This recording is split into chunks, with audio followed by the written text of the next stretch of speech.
Plant base milk. আজকে চাল দিয়ে দুধ বানাবো।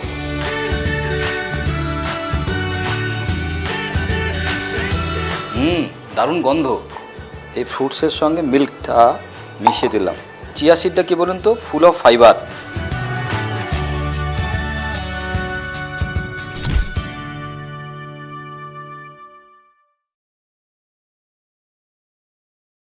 নমস্কার, সবাইকে অসংখ্য ধন্যবাদ।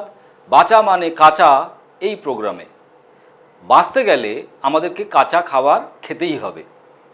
যদি সুস্থ শরীরে ওষুধ না খেয়ে, ডাক্তারের কাছে না গিয়ে, হসপিটালে না গিয়ে সারা জীবন যদি সুস্থ থাকতে চাই, তাহলে কিন্তু কাঁচা খাবার আপনাকে খেতেই হবে। কারণ খাবারই তো আমাদের শক্তি, খাবারই আমাদের এনার্জি। একটা দামি গাড়ি, তাকে কিন্তু পেট্রোল বা ডিজেল দিলে গাড়িটা চলবে, কারণ সেটা একটা ইঞ্জিন, সেটা একটা যন্ত্র। তাকে তেল দিলে বা এনার্জি দিলে তাহলে সে কী করবে, মুভ করবে, সেটা তার ফুয়েল। আমাদের শরীর একটা ইঞ্জিন, এখানেও কিন্তু অনেক মেশিনের সমন্বয়। তাহলে সেই মেশিনের কি লাগবে, তারও তেল লাগবে বা এনার্জি লাগবে। হ্যাঁ, গাড়ির সঙ্গে আমাদের তফাৎ কি, গাড়িতে ডাইরেক্ট তেল দিতে হয়, আর আমাদের শরীরের ভেতরে তেল তৈরি করা মেশিন অলরেডি আছে, তার নাম গ্যাস্ট্রো ইন্টেস্টাইন ট্র্যাক।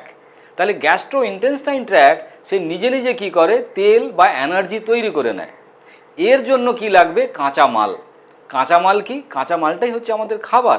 তার মানে আমরা যে কাঁচা খাবারটা খাবো, সেটা কিন্তু আমাদের বিনোদন বা খুশির বা আনন্দের জন্য নয়, ওটা আমাদের শরীরে হজম হয়ে শক্তি দেবে, আর শক্তি আমাদের জীবনকে চালিত করবে। তার মানে খাবার আমাদের জীবনের সঙ্গে একটা এনার্জির সম্পর্ক দেয়, কিন্তু সেটাকে যদি আমরা বিনোদন করে ফেলি, মজার জিনিস করে ফেলি, তাহলে কিন্তু খুব মুশকিল। আমরা বিনোদন করতে পারি শরীরের বাইরে। শরীরের বাইরে আমরা লিপস্টিক লাগাতে পারি, পাউডার লাগাতে পারি, কাজল দিতে পারি, মাস্কারা লাগাতে পারি, আমরা বিভিন্ন রকম ড্রেস কোড পরতে পারি, কিন্তু শরীরের ভেতরে যদি তুমি কিছু বদমাইশি করতে চাও, তাহলে কিন্তু শরীর সেটাকে বরদাস্ত করবে না, এবং সেখান থেকেই তোমার তৈরি হবে নিউট্রিশন রিলেটেড প্রবলেম। আজকের পৃথিবীতে আমাদের যে সমস্ত সমস্যা, সেগুলোকে আমরা যেভাবেই ব্যাখ্যা করি না কেন, কারোর নাম হয়তো ডায়াবেটিস, কারোর নাম হয়তো আলসার, কারোর নাম হয়তো প্রেশার, কারোর নাম হয়তো আর্থারাইটিস, এরকম বিভিন্ন রোগের আমরা বিভিন্ন নামকরণ করছি, কিন্তু আসল কারণটা কি? আসল কারণটা আমাদের নিউট্রিশন প্রপারভাবে শরীর পাচ্ছে না। এই ল্যাক অফ নিউট্রিশন, ভুল নিউট্রিশন, অতিরিক্ত নিউট্রিশন আমাদের শরীরকে কী করছে, ড্যামেজ করছে। সে ফাঁসির মৃত্যু বা গুলি করে মৃত্যু, আলটিমেট তো মৃত্যু। সুতরাং আমাদের শরীরের রোগ মুক্তি যদি পেতে হয়, আমাদেরকে কিন্তু খাবারটা ঠিক করে খেতে হবে, এবং খাবারটা কোনটা, যেটা কিন্তু কাঁচা, যেটা আমাদের গাছ থেকে আমরা পেড়ে খেতে পারি বা প্রকৃতি থেকে আমরা খেতে পারি। বিভিন্ন রকম জীবজন্তু যেমন গরু, ছাগল বা বিভিন্ন রকম ধরনের অ্যানিমেলস, বার্ডস, তারা কি করে, তারা সমস্ত খাবার প্রকৃতি থেকে খায়। সেই জন্য তাদের শরীর নিয়ে কিন্তু কোনো সমস্যা নেই, কিন্তু একমাত্র মানুষ কি করেছে, তার খাবারকে পরিবর্তন করেছে। এই গরুর কথা বলতে গিয়ে মনে পড়ে গেল, গরু আমাদের কী দেয় বলুন তো, গুতিয়ে দেয়, দুধ দেয়, কিন্তু সেই দুধ যদি আপনি খান, তাহলে সেই দুধ আপনার হসপিটালের বাড়াবে সুদ। মানুষ যখন ছোট থাকে তখন মানুষ তার মায়ের দুধ খায়। লোকে বলে না, মায়ের দুধ যদি খাস তাহলে এগিয়ে আয়। পৃথিবীতে এখন অনেক মানুষ এগোতে পারবে না, তার কারণ তারা তো মায়ের দুধ খায় না, তারা সমস্ত গরু, মোষ, ভেড়া, ছাগল এদের দুধ খায়। এদের দুধ আমাদের শরীরে গেলে প্রবলেমটা কি হয়, ল্যাকটোজ ইনটলারেন্স। মানে অনেকের শরীর এই ল্যাকটোজ মানে দুধের ভেতরে থাকা যে ল্যাকটিক অ্যাসিড, সেটা আমাদের শরীর হজম করতে পারে না। আর একটা কি ব্যাপার, ওরাও অ্যানিম্যাল, আমরাও অ্যানিম্যাল, এই দুই অ্যানিম্যালের মধ্যে আমাদের শরীরে একটা ইমিউনিটি ডিসঅর্ডার তৈরি হয়ে যায়। কারণ দুধের ভেতরে থাকা যে ক্যাসিন, তার যে কার্বন চেন এবং আমাদের শরীরে থাকা যে কার্বন চেন, তাদের হুবহু রূপ এক। তাহলে আমাদের ইমিউনিটি এই ক্যাসিনকে বা এই বাইরের শত্রুকে বাধা দিতে গিয়ে কখনো কখনো আমাদের শরীরকে বা আমাদের শরীরের বিভিন্ন হরমোন গ্ল্যান্ডকে বাধা দিয়ে ফেলে। তার ফলে আমাদের শরীরে কী হয়, অটো ইমিউন ডিজিজ। এই অটো ইমিউন ডিজিজের কারণে ইনফ্ল্যামেশন, সোয়েলিং, ইচিং বা অ্যালার্জি, তার সঙ্গে সঙ্গে পেন এবং ফিভারও হতে পারে। আজকের দিনে দাঁড়িয়ে যে সমস্ত ছোট ছোট বাচ্চারা অসুস্থ হয়ে পড়ছে, সর্দি কাশি রোগে ভুগছে, কিংবা ডায়াবেটিসের মতো সাংঘাতিক রোগে তাদের শরীর খারাপ হয়ে যাচ্ছে, তার কারণও কিন্তু এই ইমিউন ডিসঅর্ডার। আজকের প্রতিটা বাড়িতে আমাদের এই দুধ খাওয়ার প্রতিযোগিতা শুরু হয়েছে। আর এই দুধ যে আমাদের জীবন কেড়ে নিচ্ছে, আমাদের জীবনকে নষ্ট করছে, আমাদেরকে অসুস্থ করছে, সেটা আমরা ধরতেই পাচ্ছি না। তাই দুধ খাবো। আজকে বাঁচা মানে কাঁচা এই প্রোগ্রামে আমরা দুধ তৈরি করব, কিনবো না। আমরা অ্যানিম্যালের দুধ খাবো না, আমরা বাড়িতে বসে আমরা আজকে দুধ তৈরি করব এবং সেটা খাবো এবং সেটা শিখে নেব কিভাবে আমিও বাড়িতে বসে দুধ তৈরি করে সেটা দিয়ে আমার জীবনকে সুস্থ রাখতে পারি। কী দিয়ে বানাবো বলুন তো দুধ আজকে? আপনি হয়তো বলবেন নারকেল দিয়ে বানাবেন, বাদাম দিয়ে বানাবেন। না, নারকেল দিয়েও নয়, বাদাম দিয়েও নয়। আজকে আমি দুধ বানাবো চাল দিয়ে।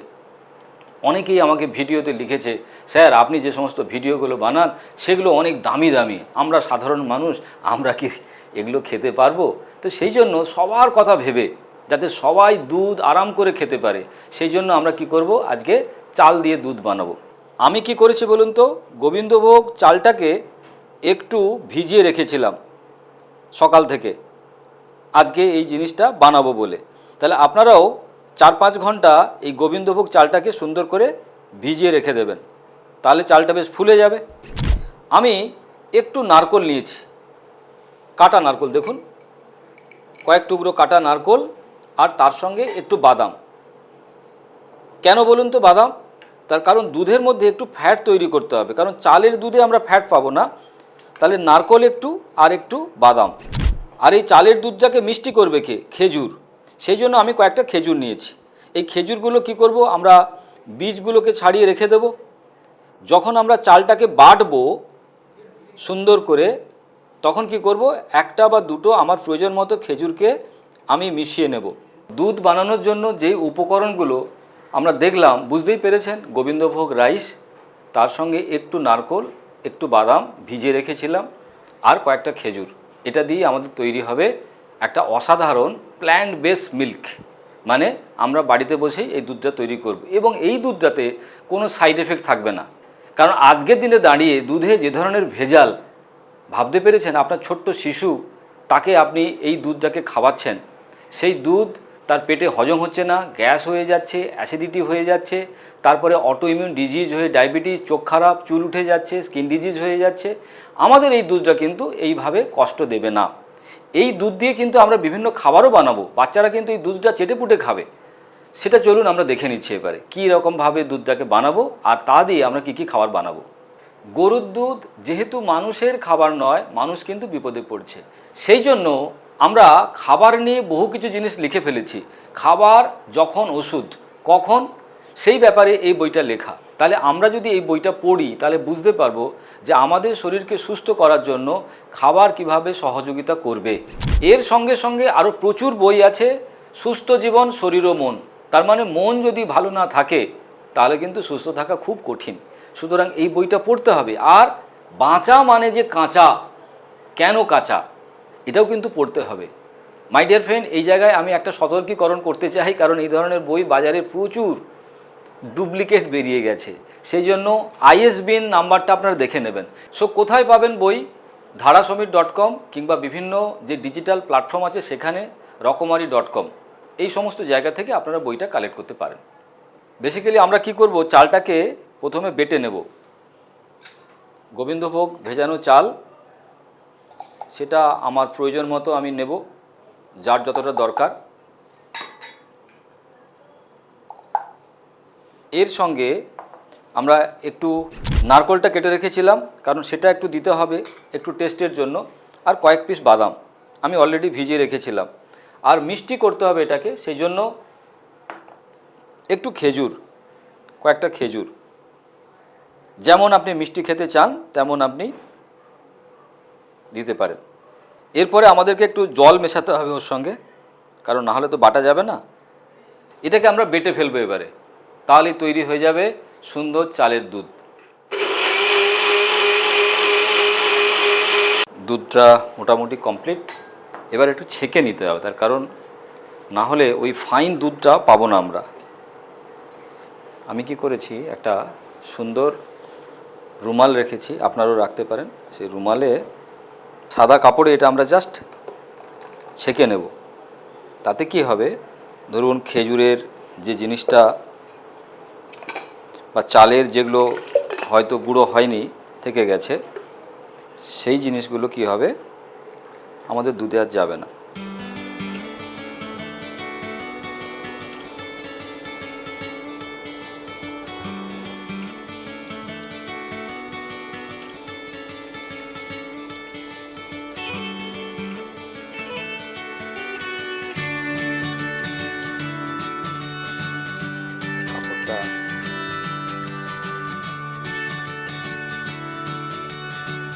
সো আমাদের চালের দুধ প্রস্তুত। এবার খেয়ে দেখতে হবে কেমন খেতে লাগে।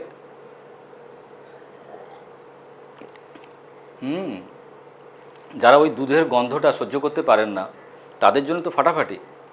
একটু খেজুর, একটু নারকোল, একটু বাদাম, তার সঙ্গে সঙ্গে গোবিন্দভোগ রাইস, একটা অসম্ভব সুন্দর গন্ধ দিচ্ছে, ফাটাফাটি লাগছে। তো এটা আমরা বানিয়ে খেতেই পারি। সো এই দুধটা দিয়ে আমি বাচ্চাদের ভালো লাগবে এরকম একটা চকলেট মিল্ক তৈরি করে দেখাই, তাহলে কি হবে, বাচ্চারা আরও খুশি হবে। সো গ্লাসটাকে একটু ডেকোরেট করে নিলাম। একটু চকলেট পাউডার বা লিকুইড চকলেট যদি কারোর বাড়িতে থাকে তাহলে একটু জাস্ট বাচ্চাদের জন্য ডেকোরেট, যেভাবে আমরা বিভিন্ন কফি হাউসে বা বিভিন্ন রেস্টুরেন্টে যখন আমরা খাবার খাই তখন এভাবে ওরা ডেকোরেট করে দেয়। তো এইখানে আমরা কি করব, এই যে রাইস মিল্কটা এটা আমরা ঢেলে দেব। সো এই দুধটাতে আমি একটু চকলেট পাউডার দিয়ে দেবো, একটু সামান্য চকলেট পাউডার দিয়ে একটু ব্লেন্ড করে নেব। তাহলে কি হবে, জিনিসটা একটু চকলেটই ফিল। আমি ব্লেন্ড না করলেও এমনি মেশালেও কিন্তু মিশে গেল পুরো একদম। দেখুন অসাধারণ গন্ধ বেরোচ্ছে।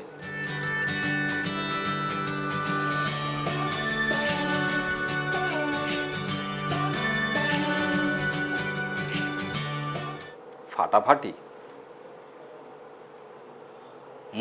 দারুণ গন্ধ। খেয়ে দেখি, দাঁড়ান।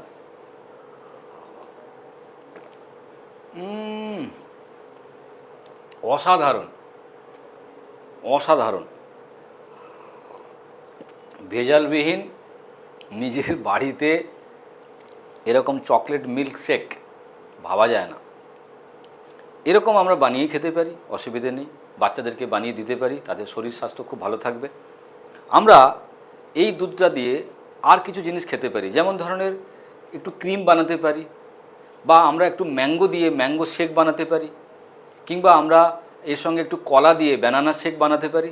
সো রাইস মিল্ক তো আমরা বানিয়ে ফেলেছি, এবার রাইস মিল্ক দিয়ে নর্মাল মিল্ক তো আমরা খেয়ে দেখলাম, চকলেট মিল্ক শেক বানিয়ে দেখলাম।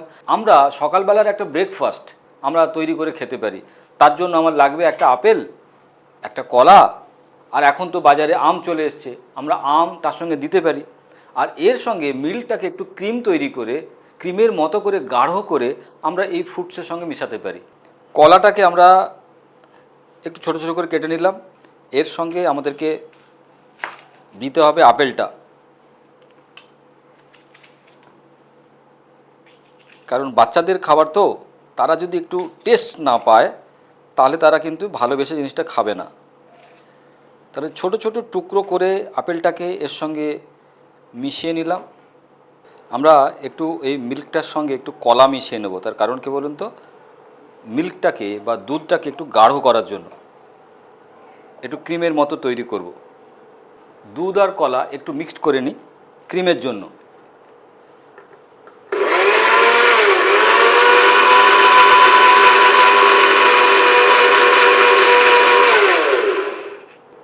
দুধটা বেশ গাঢ় হয়ে গেছে। আমরা কি করছি, এই ফ্রুটসের সঙ্গে জাস্ট একটু ক্রিমের মতো এটাকে অ্যাড করে নিতে পারি।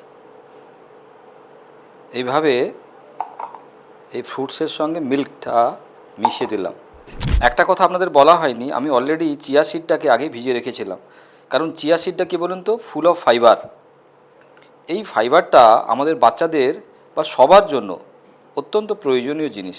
হ্যাঁ, এবার একটু খেয়ে দেখতে হবে কেমন হয়েছে আমাদের রাইস মিল্ক, তার সঙ্গে ফ্রুটস, তার সঙ্গে একটু চিয়া সিড দিয়ে আমরা কি করেছি, একটা ফ্রুট স্যালাড মতো বানিয়েছি সকালবেলার ব্রেকফাস্টের জন্য। বাচ্চাদের খেতে ভালো লাগবে, সবার খেতে ভালো লাগবে। খেয়ে দেখি দাঁড়ান কেমন হয়েছে।